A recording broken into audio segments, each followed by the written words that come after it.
Welcome to today's Research Business Daily Report, where curious researchers come for news, insights, and commentary that they won't find anywhere else. And today, we've got two great insights for you. First, about the blossoming research value of wearable fitness trackers, and then a study that could cure or at least help alleviate the misalignment and built-in distrust between company marketing and sales functions.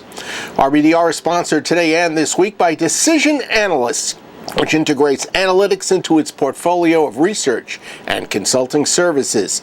And Decision Analyst invites you to read a new white paper that's been put together by the organization that compares segmentation approaches. More about that at the end of today's report. Researchers are, I think, cheering the news from a study by the University College of London and the Ashridge Business School.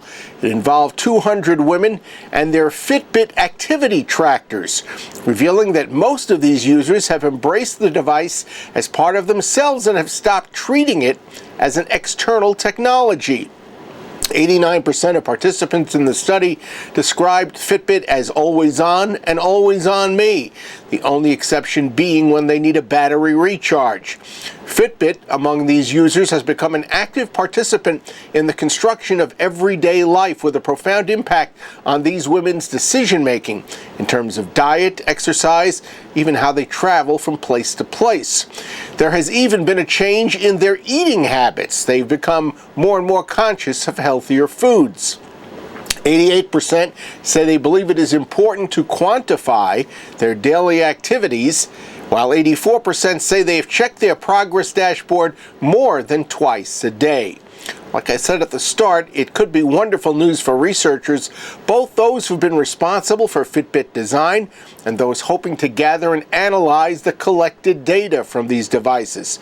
The conscientiousness of Fitbit wearers is ridding a lot of bias, and a lot of potentially valuable and usable data is being generated and collected.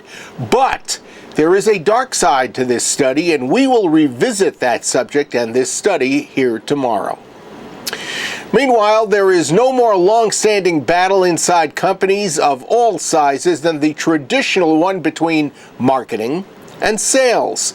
Now, would you believe that a new study may have the answer that could help align the disparate interests between these two business functions, and that it's a matter of metrics?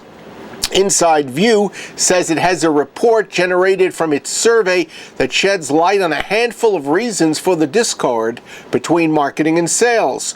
The survey revealed that 50% of business marketing and sales departments use different metrics for their end game goals. Almost 40% of the businesses in this study pointed to communication failures for the misalignment between the two functions. But back to metrics.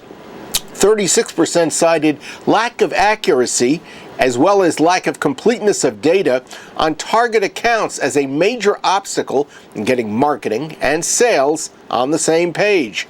And there was more. Over 55% of marketing professionals reported never having collaborated with their business's sales department on lead scoring.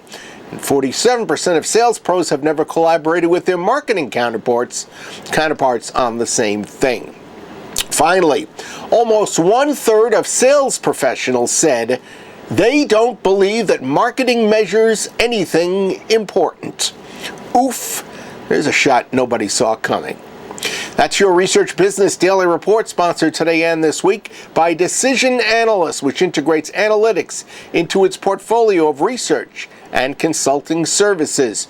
And the companies Elizabeth Horn and Huang invite you to read their new white paper. It's entitled Comparison of Segmentation Approaches. Look for the link that is in the email to our subscribers, and it's also in the description box underneath today's video. Give it a read. I know it'll be worth your while. We hope you have a great research day, and please plan on joining us again here tomorrow.